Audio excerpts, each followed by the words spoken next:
Assalamualaikum warahmatullahi wabarakatuh. Hai semua, berjumpa lagi dalam saluran saya Nur Amirul Azmi, sahabat tani anda. Okey, untuk video kali ni saya nak berkongsi dengan korang semua tentang microtube. Sebab kebanyakannya ramai orang yang PM saya dan bertanya kepada saya nak pakai microtube yang macam mana. Jadi saya berkongsi dengan korang semualah saiz apa yang perlu dan macam mana cara-cara kita nak memilih microtube yang sesuai dengan kebun kita.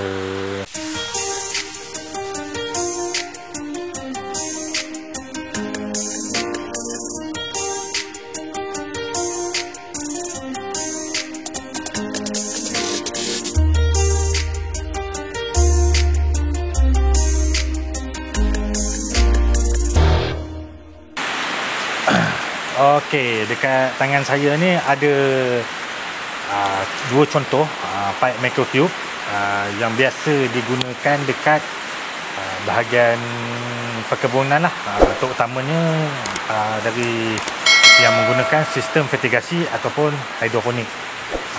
Jadi dekat sini saya dekat tangan saya ni ada pipe 4mm dan pipe microtube 1mm. Dua-dua ni dibuat daripada polyethylene lah, polyethylene Jadi kebanyakannya ramai yang tanya dekat saya antara dua saiz ni yang mana sesuai kita nak guna untuk sistem fertigasi kita. Jadi dekat sini saya nak huraikan sikit lah yang mana yang patut kita pakai. Untuk pipe microtube yang 4mm ni dengan 1mm, bagi saya kita kena tengok dulu berapa jumlah polybag yang kita nak tanam. Itu perkara yang pertama dulu. Lepas tu yang kedua adalah berapa kekuatan pipe yang kekuatan pump yang kita akan gunakan. Dia punya pressure dia dan yang ketiga dia punya kadar air yang nak masuk tu berapa lama. Jadi benda ni sangat-sangat main peranan lah sebab dia akan melibatkan kos. Jadi korang boleh bayangkan ini adalah pipe 1mm, ni pipe 3mm, microtube 3mm. 4mm silap. 4mm. Bayangkan untuk satu ni 4mm ni kita dapat 3 tambah lagi 3 microtube. Maknanya kita dapat 4 polybag. Ini satu pipe je. Jadi nampak dia besar. Dia punya lubang dia besar, saya tak pasti korang nampak ke tak. Jadi kita rugi sebenarnya. Kita sebenarnya kalau kita pakai 1mm ni kita dapat lebih baik daripada yang 4mm ni. Jadi kalau bagi saya, kalau korang tanam banyak, elok ambil yang ni lah daripada yang 4mm ni. Tetapi kalau korang pakai tanam sikit tepi rumah ke apa ke, tu tak kisahlah sebab kebiasaannya pressure dia cukup lah untuk kita tanam 20, 30 ataupun 40 polybag dekat rumah tu kan. Jadi tak ada masalah lah kalau nak pakai yang 4mm.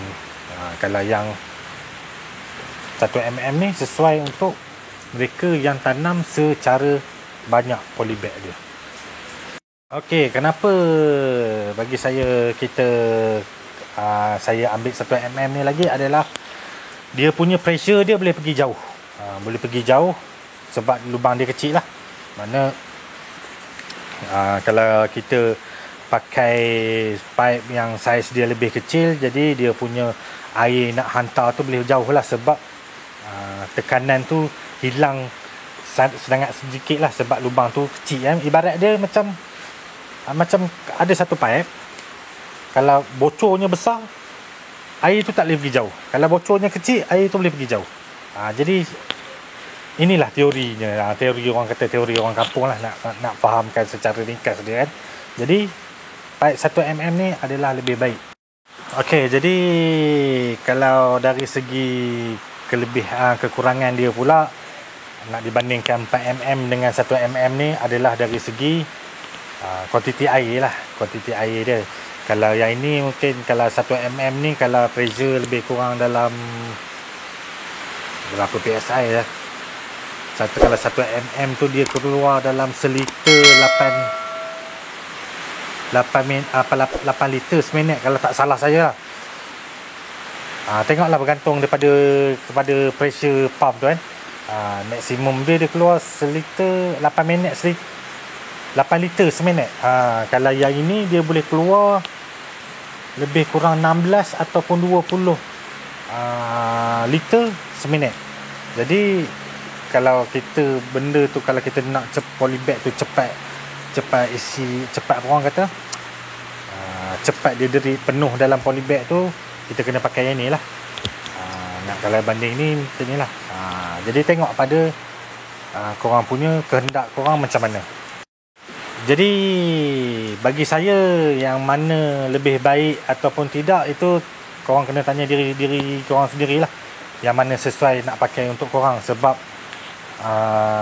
korang punya kebun, korang tahu macam mana kaedah ataupun sistem yang sesuai dengan kita. Sebab ibaratnya kebun kita tu ibaratnya padang bola. Kita yang menentukan corak permainan dalam padang tu nak macam mana, nak menyerang ke, nak bertahan ke, nak kalah ke, nak menang ke, itu semua atas kita.